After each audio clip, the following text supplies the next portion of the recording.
নামার জন্য 4টে সিঁড়ি পথ আছে ওঠা নামার জন্য। কোন সিঁড়ি পথের কাছে আপনারা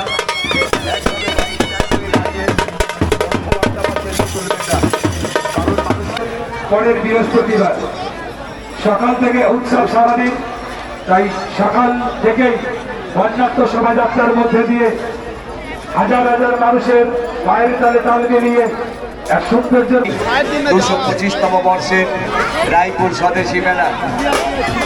যে বাজনা সদনগুলো আসছে তাদেরকে একটু সাইড দিন। যারা দর্শনার্থীরা অনেকক্ষণ দাঁড়িয়ে মোবাইল করছেন ওনাদেরকে একটু সাইড দিন, ওনারা সোজা চলে যান। যারা নাড়ু গোপাল সখী বা বিভিন্ন সলন নিয়ে মানসিক পূজার অর্ঘ নিয়ে আসছেন তাদেরকে একটু সাইড করে দিন, ওনারা যেন সোজা আগিয়ে যেতে পারে।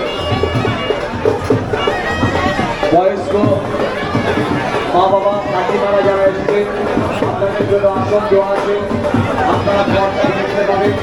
আমাদের জাতীয় বিভাগ যারা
আপনাদের দেখতে পাবেন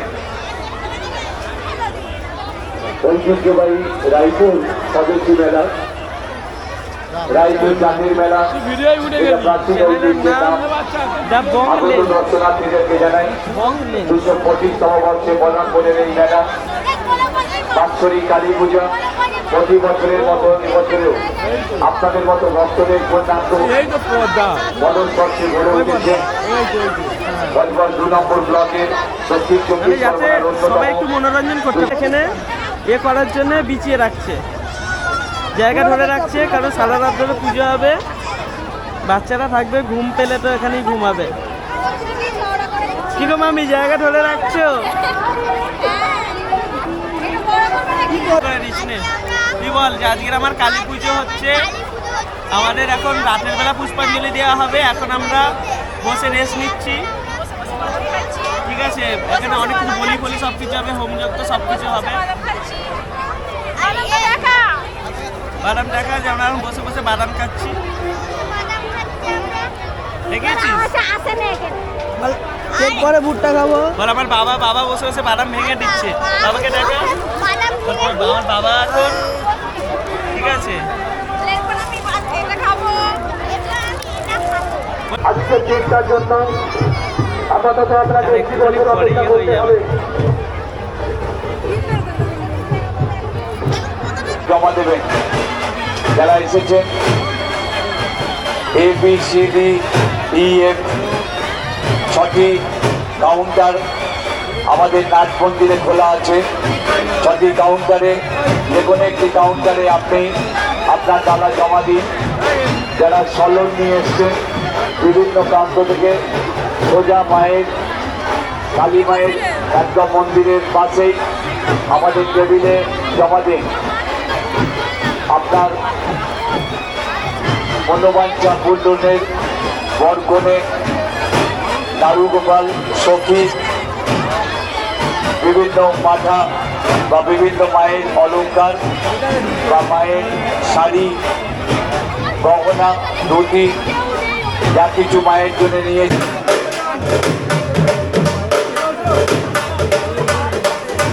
একটু আসতে এনারা চলে যান।